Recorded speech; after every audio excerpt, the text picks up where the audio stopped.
within 7 months I was out. And imagine like everybody, relatives, my parents like, dude, what are you gonna do? You went to school, you have all these loans, you're just gonna quit them. What are you gonna do? I'm like, I don't know, I'll figure it out. I can't work here. I'm gonna do my own thing. So what'd you get into? I got into multiple businesses, and eventually 2013 I started last mile logistics with the FedEx ground. Started actually delivering myself, being my own boss, working for a lunatic myself, just delivering. All the haters, all the friends telling you, what are you, mailman now, this and that. Like, I love it. they're having all these prestigious jobs, they're going out, drinking this, that, partying it up, and I'm like that loser. I figured in 2013, like the internet deliveries is just gonna be more and more and less brick and mortar, so I'm like, let me get in earlier, and I feel like that can grow. Fast forward right now, we have 150 employees just in that business alone, 120 trucks.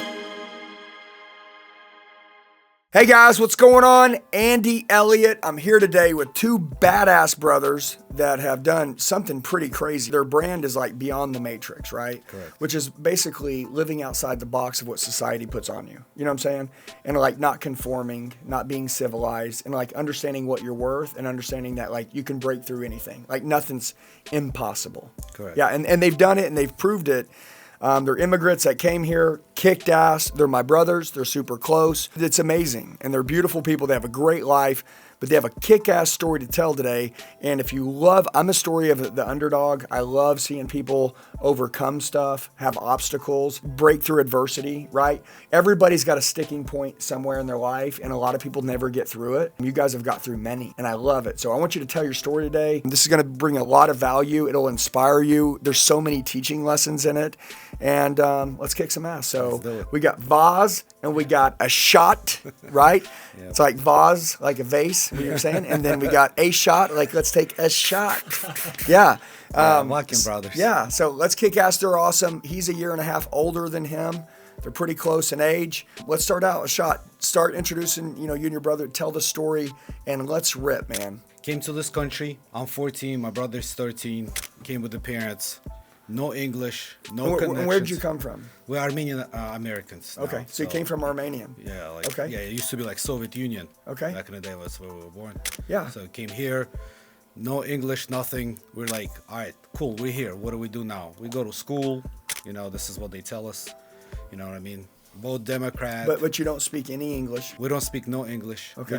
We know a cat, a table, and a dog. Okay. That's it. Hey, that sounds like me when I speak Mexican.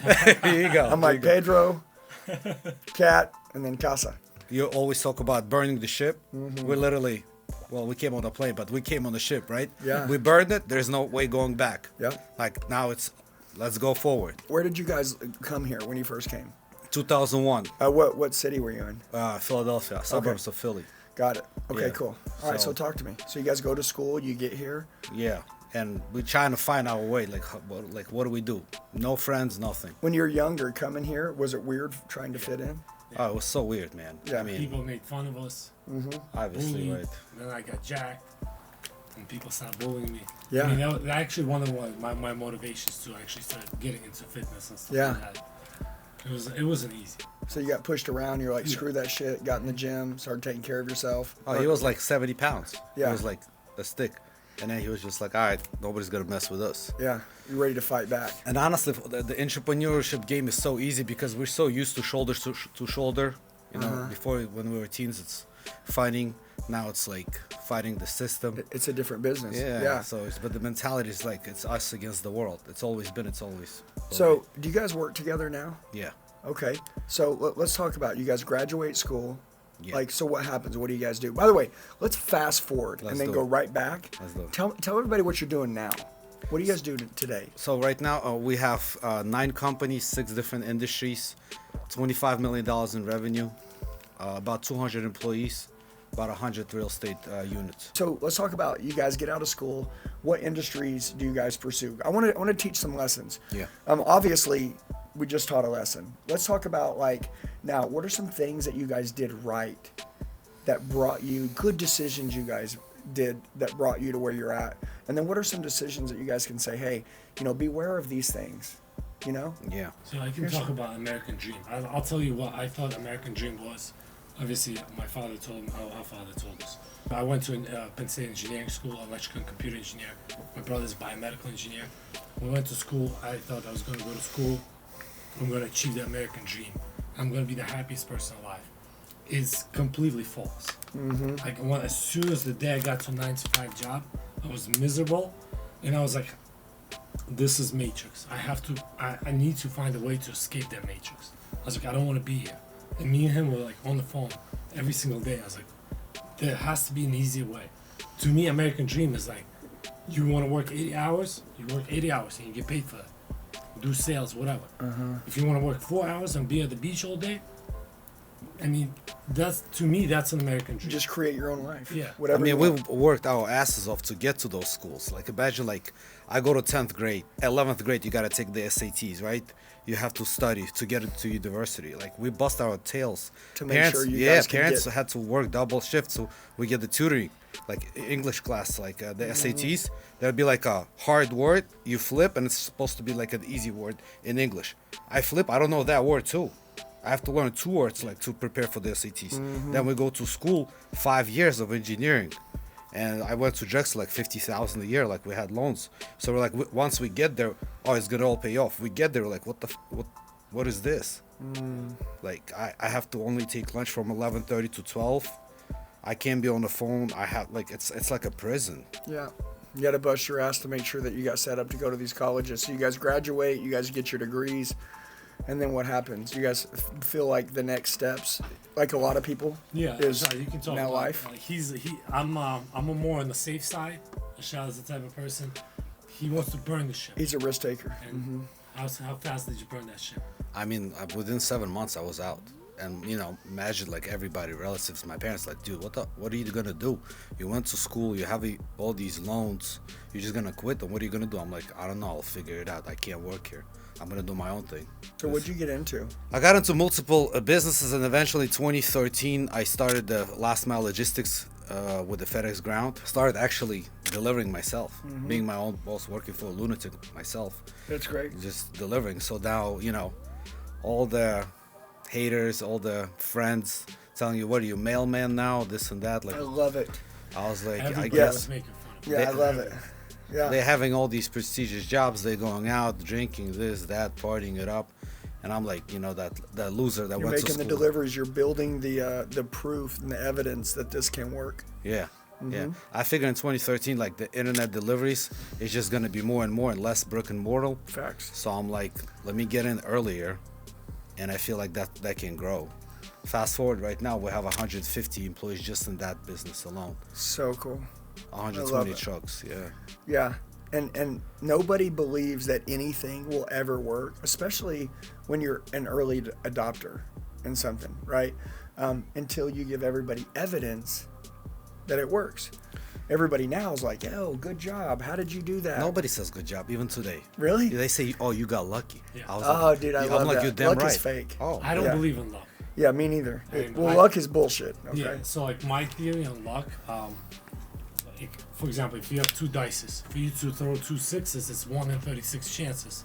But to be honest, you have 0 chances to throw in dice, 2 sixes, because you gotta have dices in your hands. So if you don't position yourself to get lucky, Yeah. you Luck will will never never get even help you. I believe in probability and God.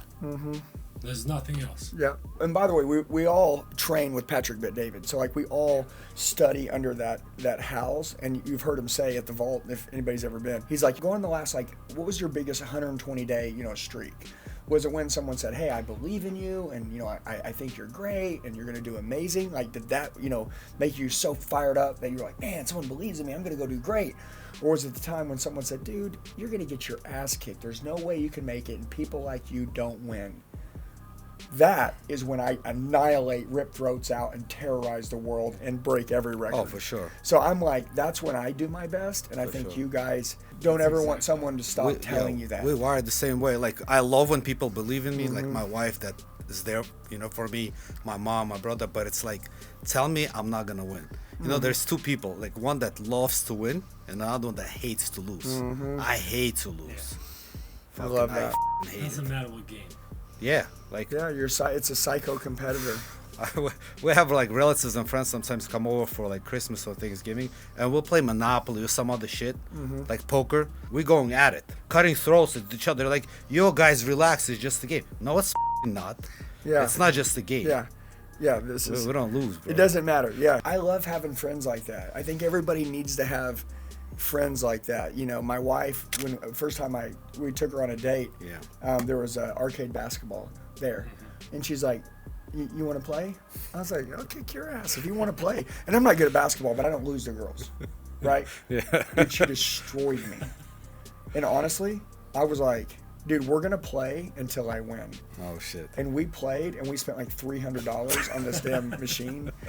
And she's really good, but it really pissed me off. And I think that made me really attracted to her. Yeah. That she was just so competitive, and I was like, all right, I found my girl. Yeah. You know what I mean? I found someone, you know, and she don't want to let me win.